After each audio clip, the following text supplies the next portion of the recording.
À Londres, ce ne sont plus les touristes, mais de longues files d'attente qui traversent Trafalgar Square. Ici, une aide alimentaire est distribuée désormais en grande partie à ceux que la pandémie prive de travail, comme George, originaire de Roumanie et agent de nettoyage avant la crise. Cette crise m'a touché parce que mon poste a été supprimé. Je n'ai plus de travail. Il y a 2 mois, Paulo, venu du Portugal, a lui aussi été licencié. Comme beaucoup d'autres travailleurs européens qui œuvraient dans l'hôtellerie et la restauration, il est aujourd'hui privé d'emploi et de logement.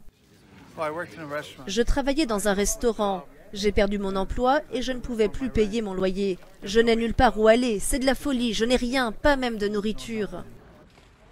Les associations tentent de compenser l'activité des centres d'accueil londoniens, désormais fermés afin d'éviter de nouveaux foyers d'infection.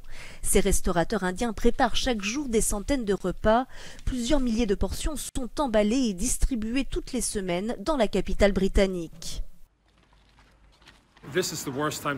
C'est le pire moment pour se retrouver à la rue parce qu'il n'y a absolument rien. D'habitude, vous pouvez glaner des restes, il y a des centres ouverts avec des équipements, mais là, il n'y a plus rien.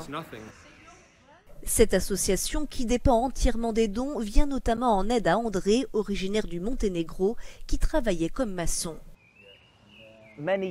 Beaucoup d'Européens récemment licenciés et qui vivent ici se retrouvent maintenant dans un no man's land, sans vol de rapatriement, avec très peu d'économies et aucun moyen de gagner sa vie.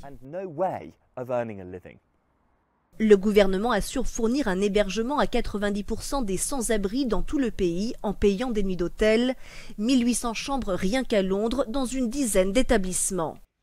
Mais pour certains acteurs du secteur social, la situation reste préoccupante à long terme. Les hôtels qui sont ouverts pour l'instant vont fonctionner pendant environ 6 semaines, d'après ce qu'on a compris. Et pour la suite, rien n'est clair.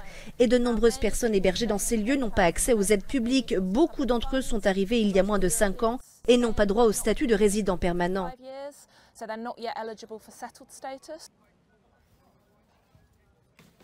Après plus d'une quarantaine de jours de confinement, nombreux sont les anciens salariés de l'hôtellerie, de la restauration ou du nettoyage à se demander si une page de leur vie ne s'est pas tournée pour de bon.